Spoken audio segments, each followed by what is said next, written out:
बिस्मिल्लाहिर्रहमानिर्रहीम। अस्सलाम वालेकुम। वालेकुम अस्सलाम। आज एक लंबे वक्फे के बाद फिर से शुरू कर रहे हैं जी, अल्लाह का नाम लेके। मैंने जो आपके साथ आखिरी सेशन किया था, जो आखिरी बात की थी, इट वाज अबाउट कि हम जिस वक्त फेथ की बात करते हैं, अल्लाह ताला की मार्फत की बात करते हैं और फिर उसके साथ अपने ताल्लुक़ की बात करते हैं, तो सबसे पहली चीज़ जो हमारे लिए ज़रूरी है, इट इज़ अबाउट तीन चीज़ें मैंने आपसे अर्ज़ की थी कि उसमें there are three inputs that are involved. एक ये कि मैं अपने आप को पहचानूं, एक अपने रब को पहचानूं, उसकी मार्फत पैदा हो मेरे दिल में जैसा कि उसने अपना तारुफ कराया है उससे, और तीसरी ये कि वो ताल्लुक़ कि जिसमें मैं हूँ उसके साथ, यानी ये जो इस वक्त ये क्रिएशन है जिसमें जिसके अंदर से मैं भी गुज़र रहा हूँ, आप सब भी गुज़र रहे हैं, ये इसकी नौइयत क्या है और इसमें हमसे क्या तकाजा है। ये तीन चीज़ें जो हैं, दे आर नेसेसरी इनपुट कि जिसके नतीजे में हम वो सही मार्फत और सही ताल्लुक़ पैदा कर सकते हैं अपने रब के साथ। और फेथ असल में इसी चीज़ का नाम है। When we say faith in God, it means my understanding of my relationship with God. तो हम बात का आगाज़ करते हैं जी। We had discussed in the last session, हमने इन द लास्ट सेशन जो हमारा क्वेश्चन आंसर्स का था, उससे पिछला जो सेशन था उससे मैंने आपके सामने ये 7 यूनिकली ह्यूमन पोटेंशियल्स रखे थे कि इंसान, we share livelihood on this planet with all other creatures. हमारी जो ज़िंदगी है, यानी ज़िंदगी के मामले में हम और वो कॉमन है।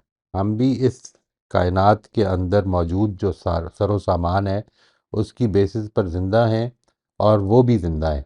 लेकिन हम उनसे हट कर कुछ चीज़ें हमारे अंदर ऐसे पोटेंशियल्स हैं कि जो उनके अंदर नहीं हैं या बहुत कम दर्जे पे हैं। हम इनमें से एक एक पोटेंशियल को अब लेंगे इंशाल्लाह और उस पर ब्रीफली बात करेंगे। आज जो हमारी गुफ्तगू होगी, that will be about human consciousness and self awareness. देखिए, जो जो लिविंग थिंग्स की कॉन्शियसनेस है वो इतनी ही होती है कि वो अपने माहौल से आगाह होते हैं, यानी उनको ये एहसास पैदा हो जाता है कि कब उनके माहौल में उनके लिए ख़तरा है और किस तरह से, यानी क्या ठंड है, क्या मौसम कैसा है, उनको किस कहीं बचाव करना चाहिए अपने जिस्म का या नहीं। ये एस्पेक्ट है जो उनकी कॉन्शियसनेस का है। ह्यूमन कॉन्शियसनेस जो है, इसके कुछ और एस्पेक्ट्स भी हैं, वो मैं ब्रीफली आपके सामने रखूंगा आज। इसमें सबसे पहली चीज़ है पर्सनल आइडेंटिटी एंड इंट्रोस्पेक्शन। दूसरी चीज़ है awareness and regulation of internal processes. हम सिर्फ हम सिर्फ अपनी एनवायरनमेंट से कॉन्शियस नहीं है, हम अपने अंदर के बारे में भी कॉन्शियस हो सकते हैं। यानी ये again, please keep this in mind that these are all potentials. हमारे अंदर ये सलाहियत मौजूद है, हम इसको कितना डेवलप करेंगे या नहीं करेंगे ये हमारे ऊपर डिपेंड करता है। हमारे अंदर मॉरल एजेंसी है। हमारी कॉन्शियसनेस और सेल्फ अवेयरनेस का एक एस्पेक्ट हमारी मॉरल एजेंसी है। We set goals and we set a purpose for ourselves. हमारे अंदर एम्पथी और सोशल रिलेशनशिप्स हम क्रिएट करते हैं और वो सोशल रिलेशनशिप्स पायदार होते हैं, यानी सिर्फ एक लम्हे का रिलेशनशिप नहीं होता बल्कि उसके नतीजे में रिश्ते वजूद में आते हैं, एक पूरी की पूरी सोसाइटी का स्ट्रक्चर वजूद में आता है। And then we have our consciousness of mortality and because of that existential curiosity. मैं बिल्कुल ब्रीफली इन छः के छः को आज आज कवर करूँगा जी, वेरी ब्रीफली। सबसे पहली चीज़ है हमारी personal identity and introspection. We हमारी self awareness, it allows us to develop a sense of personal identity by recognizing ourselves as unique continuous entities. If you were to try, ये जो मैं आपसे अब कर रहा हूँ एक थॉट एक्सपेरिमेंट, इसको आप कोशिश कीजिए, इसकी कोई चीज़ भी अभी तक हमारे सामने नहीं आई कि जो बताती हो कि ये किसी दूसरी जानदार में है। आप सोचिए ज़रा, आप अपने बचपन के एक वाक़े का सोचिए और उसमें अपने आप को इमेजिन कीजिए। You know that that was you, it is not just your imagination, this happened to you. If I were to think about a past experience, मिसाल के तौर पर मैं अगर ये सोचने की कोशिश करूं आज बैठ के, जो मेरी कॉन्शियस मेमोरी का हिस्सा है, कि मेरे वालिद साहब ने मुझे 3 का टेबल किस तरह याद कराया था। तो I know that those do of those 2 characters, एक मेरे फादर थे और एक मैं था। वो मैं ही था जिसको मैं अभी सोच रहा हूँ। ये मेरी कंटिन्यूटी ऑफ एंटिटी है। ठीक है जी। अच्छा, इसी तरह से अगर मैं कल को अपने आप को कल जो मीटिंग होने वाली है मेरी, उसमें अपने रिस्पॉन्सेज रखूं या अपने आप को इमेजिन करूं या ये सोचूं कि मुझे कल लिबास कैसा पहनना है, ये वो जो शख्सियत मेरी इमेजिनेशन में आ रही है मुस्तकबिल में, वो भी मैं हूँ। ठीक है जी। ये मेरे अंदर सेल्फ अवेयरनेस है, मेरी मेरी जो एंटिटी है, मेरी जो आइडेंटिटी है, it continues in my own mind, it continues. ठीक है जी। It has a past, it has a present and it has a future. इसको इसको फिलोसॉफिकली कहते हैं ऑटोनोएटिक है। हम ऑटोनोएटिक अवेयरनेस रखते हैं। ऑटोनोएटिक अवेयरनेस का मतलब ये होता है कि हम अपनी माजी, मुस्तकबिल और हाल की अवेयरनेस रखते हैं अलग अलग। Introspection enables us to reflect on our values, beliefs, strengths, and weaknesses, fostering self-understanding. ये हमारे अंदर ये एबिलिटी है कि हम अपने वैल्यूज़ को, अपने बिलीफ्स को, अपनी स्ट्रेंथ्स को, अपनी वीकनेसेस को खुद परख सकते हैं, देख सकते हैं। नंबर 2 जो है हमारी सेल्फ अवेयरनेस का aspect, that is awareness and regulation of internal processes. आपको, आप में से जो लोग मेरे ये सेशंस दूसरे भी लेते रहे हैं, आप जानते हैं कि this is one of the most important aspects, कि जिसके ऊपर मैं बहुत ज़्यादा जोर देता हूँ, कि अपने अपने इंटरनल प्रोसेसेस से अवेयरनेस और रेगुलेशन, ये हमारी पूरी की पूरी किरदार की तामीर में भी, अपनी पर्सनालिटी की डेवलपमेंट में भी ये बड़ी इंपॉर्टेंट चीज़ें हैं। अगर हम किरदार के बगैर अपनी पर्सनालिटी को डेवलप करेंगे, इनसे अवेयर हुए बगैर, तो फिर हमारे अंदर डुप्लिसिटी पैदा हो जाएगी।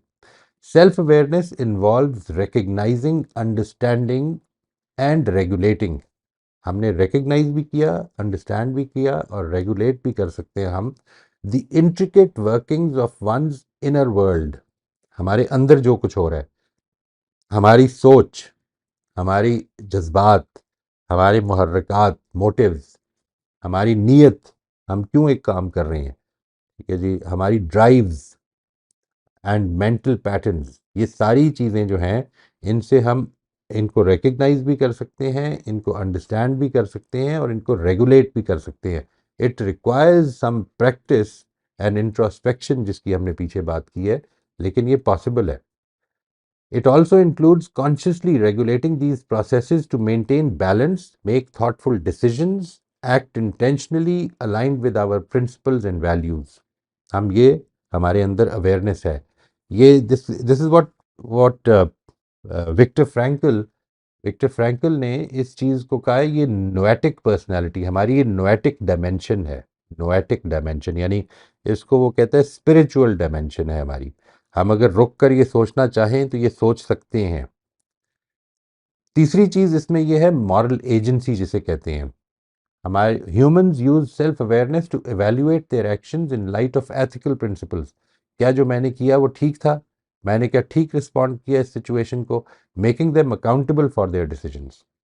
This capacity for moral reasoning guides behavior that aligns with societal norms and or personal principles.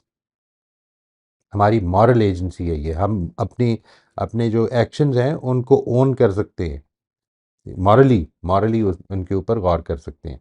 We set our goals. Self-awareness allows individuals to assess their aspirations and align their actions with their long-term goals.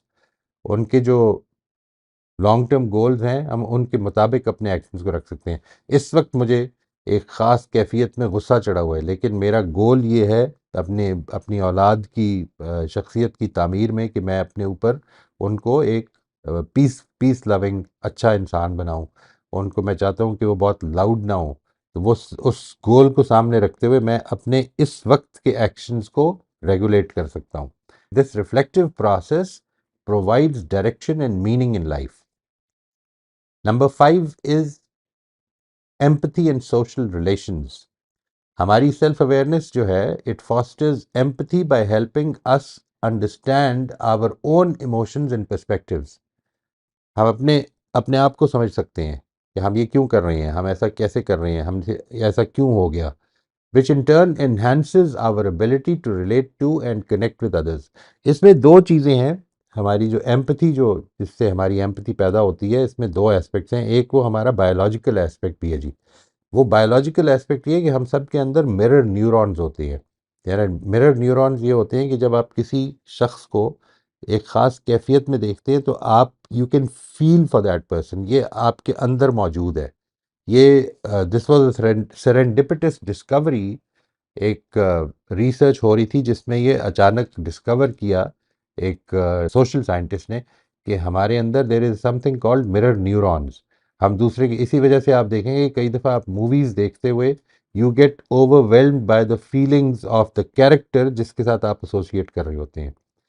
आपको अचानक खुशी होगी, आप हंस पड़ेंगे, आपको facial expression देख के दूसरे के आपके फेशियल एक्सप्रेशन चेंज होने लग पड़ते हैं। एक और एक्सपेरिमेंट हम अपनी इमोशनल इंटेलिजेंस की वर्कशॉप में करते होते हैं, जिसमें कि आम तौर पर ये बताया जाता है कि दो लोग जो हैं वो एक दूसरे की तरफ देखेंगे आंखों में आंखें डालकर, and for about 2 minutes they are going to stare into each others eyes. One is going to keep himself और herself very serious and the other would be smiling, and it never happens, ये कभी भी successfully नहीं होता, वो हंसी निकल निकल जाती है जी। Why? Because of the mirror neurons. ठीक है, जैसे आप दूसरे को देख रहे हैं आपके अंदर वो कैफियत पैदा होनी शुरू हो जाती है। और आखिरी चीज़ जो है इसमें वो है मॉर्टेलिटी और एग्जिस्टेंशियल क्यूरियोसिटी। हम अपनी सेल्फ अवेयरनेस में इसकी भी अवेयरनेस रखते हैं कि हमने इस दुनिया से चले जाना है। Awareness of mortality drives individuals to explore life's deeper questions, such as the meaning of existence and their legacy. This existential curiosity inspires self reflection and growth. यानी हमारी इस चीज़ को हम जानते हैं कि ये ज़िंदगी जैसी भी है, मुश्किल है, आसानी है, ये एक दिन ख़त्म हो जानी है और ये लाजमन ख़त्म हो जानी है। This is the only absolute certainty of life that we are going to die. I mean, कल मौसम अच्छा होगा, बुरा होगा, कल मेरा जो काम मैं सोच रहा हूँ वो हो पाएगा या नहीं हो पाएगा, ये सारी प्रोबेबिलिटीज़ और पॉसिबिलिटीज़ की डोमेन है। लेकिन ये बात कि मैंने लाजिमन एक दिन मर जाना है, I will be leaving here. जो इस दुनिया में आया है, वो छोटा है, बड़ा है, बूढ़ा है, जो भी है, जो भी इस दुनिया में इस वक्त बसता है, वो किसी ने कहा ना कि इन इन अबाउट 50 और 100 years डाउन द रोड इस दुनिया में शायद पॉपुलेशन इससे ज़्यादा होगी जितनी आज है, लेकिन इनमें से शायद कोई भी नहीं होगा जो आज है। Every one of us is going to die. Just think about it, when you go on the road, एक क्राउडेड रोड पे अगर आप जाएं और just for a moment think about this fact that every one of us, each one of us is going to leave this place. Okay, we are here for a very short time. अगर आप continuation और continuum of time देखें तो इसमें एक बहुत ही छोटा time है जिसके लिए हम यहाँ पर हैं। तो इस छोटे से टाइम के लिए होने में ये सारी जो अवेयरनेस की क्वालिटीज़ हैं अपने अंदर पाते हुए इंसान के अंदर कुछ सवालात पैदा होते हैं ज़िंदगी के हवाले से। इसको कहते हैं एग्जिस्टेंशियल क्वेश्चंस। ठीक है जी, वो एग्जिस्टेंशियल क्वेश्चंस की चंद मिसालें मैं आपके सामने अर्ज कर रहा हूँ जी। Some important existential questions are, what is the meaning and purpose of life? हम यहाँ पे क्यों हैं? हम मेहनत करते हैं, सब कुछ करते हैं, दुनिया कमाते हैं या नहीं कमा पाते हैं, आखिर में सब कुछ छोड़ के यहाँ से चले जाते हैं। What is the meaning and purpose of life? Is there a higher power? Who am I? मैं हूँ कौन? मैं क्या हूँ? मैं किस लिए हूँ? Am I free? Am I responsible for my choices? Why is there suffering and how should I respond to it? Why do I die and what happens after death? These and similar questions, there are many other, जो कि आप सोच सकते हैं कि जब भी आपको अपने वजूद के हवाले से सवालात पैदा हों, जब भी ये सवाल पैदा हो कि ये क्यों है, ऐसा क्यों हो रहा है, तो ये एग्जिस्टेंशियल क्वेश्चंस हैं। सफ़रिंग क्यों हो रही है? मेरे साथ मुश्किलें मुझे मेरे ऊपर क्यों आ जाती हैं? मैं अच्छा करता हूँ लेकिन मेरे साथ अच्छा क्यों नहीं हो पाता है? ये एस्पेक्ट्स जो है ये हमारी अवेयरनेस से, इस बात की अवेयरनेस से कि हम इस दुनिया में एक थोड़े अरसे के लिए हैं और फिर चले जाना है, इससे ये सवालात पैदा होते हैं। तो ये हमारी वो क्वेश्चंस हैं जी, ह्यूमन कॉन्शियसनेस एंड अवेयरनेस के वो एस्पेक्ट्स हैं कि जिनको हमें जहन में रखना है। इसी तरीके पर मैं आपके सामने जो बाकी 7 आपने यूनिकली ह्यूमन पोटेंशियल्स का जिक्र किया है, उनको अगले 6 प्रोग्रामों में इस तरह से कवर कर दूंगा इंशाल्लाह।